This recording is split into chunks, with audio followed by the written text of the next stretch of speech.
آیا که دغه روپۍ موږ راوالو د پاکستان د غریبو عوامو ته وباسو، د پښتون ولس ځپلي ولس دې ته وباسو، آیا په دې 2 کالو صرف د 2 کالو یا د 3 کالو د قربانۍ پیسې که موږ راجمع کړو پاکستان کې به غربت پاتې شي؟ او که څوک دا شی راجمع کړي او دې غربت ته یې کړي، الله پاک به موږ نه دا تپوس وکړي چې تاسو نفل عبادت ولې نه وکړو؟ که الله پاک به تاسو نه خوشحالېږي چې او تاسو غټ کار وکړو چې تاسو نفل پرېښودو فرایض هم ادا کړو. نو مولیانو فرایض هم پرېښي دي، عوامو ته د فرایضو خبرې نه کوي، په نوافلو کې هم لګیا کړي دي چې په اسلام کې د هر عمل لپاره خپل یو درجه ده، خپل یو مرتبه ده، د هر یو عمل لپاره خپل ځای بشریت کې. دا خبره بالکل صحیح ده چې په اسلام کې د صدقې لپاره هم یو خاص مرتبه ده، د الله ته خوښ عمل دی، لیکن قرباني بیا یو جدا عمل دی، د دې یو جدا قدر دی د الله سبحانه وتعالی په نظر کې. بیا خبره دا ده چې کله هم یو عبادت د بل عبادت ځای نشي نیولی. لکه مثال په تور یو سړی دی چې هغه روغ دی په صحت باندې روژې نیوی شي د رمضان، او هغه دا خبره وکړي چې زه به راولګم په 5 منځونو باندې به 2 منځونه سیوا کوم، یعنې په ورځ شپه کې به زه 2 منځونه کوم،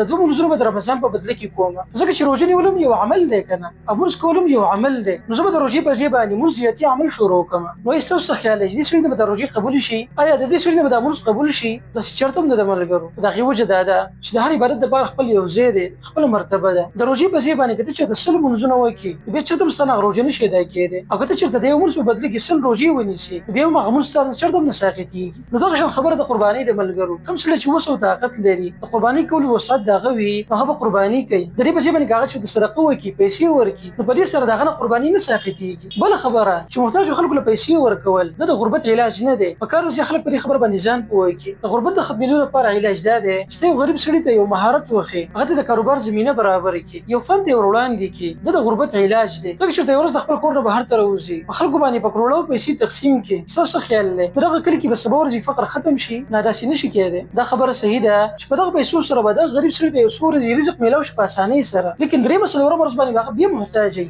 څوک به سوال کوي، څوک بهر کار له وځي. د دې نه ښه خبره دا ده چې ته یو غریب سړي ته یو کار وړاندې کړي، یو فن ورته وړاندې کړي. او دغه شان خبره په دې قربانۍ کې موجود ده ملګرو. کله چې د قربانۍ د څاروي په ګاډي کې د یو ځای نه بل ځای ته وړلی کېږي، د هغوی څرمنې د یو ځای نه بل ځای ته منتقل کېږي، نو بلکې د چا فایده ده؟ د غریبانانو فایده ده پکې که نه؟ د هغوی لپاره یو قسمه کاروبار دی. مطلب دا دی که موږ چېرته غریبانانو باندې د قربانۍ پیسې تقسیم کړو دا د هغوی لپاره دومره فایدهمند نه ده په ځای د دې باندې چې موږ قرباني وکړو، په هغې کې فایدې سیوالي. بله خبره دا ده چې د کوم څاروي په ورځ کې حلال شي د دې د څرمنې بیا چېرته ځي؟ د دې مختلف قسمه څیزونه جوړېږي چې بیا انسانان د هغې استعمال کوي، په خپل کار باندې راولي، او دا هم یو غټه فایده ده د قربانۍ. دا کم خلک چې دا اعتراض کوي ته به وجدي چې د غریبانانو سم خیرخوا دي. او عجیبه خبره دا ده چې دوی سره د غریبانانو غم ولې پیدا کېږي کله چې غټ اختر ورځې راشي. تاسو سوچ وکړئ ملګرو، په یو ورځ باندې په کروړو او یربو ځناور حلالېږي د فاسټ فوډ دپاره، په هوټل کې د خوراکونو دپاره څومره څاروي حلالېږي. تاسو دې لیست کې کتلی شئ، په دې کې د ځناورو نومونه هم ورکړي دي او د هغوی تعداد پکې هم داخل دی چې په یو ورځ کې به څومره تعداد کې ځناور حلالېږي، ذبحه کېږي صرف د هوټلو دپاره، د فاسټ فوډ دپاره. عجیبه خبره دا ده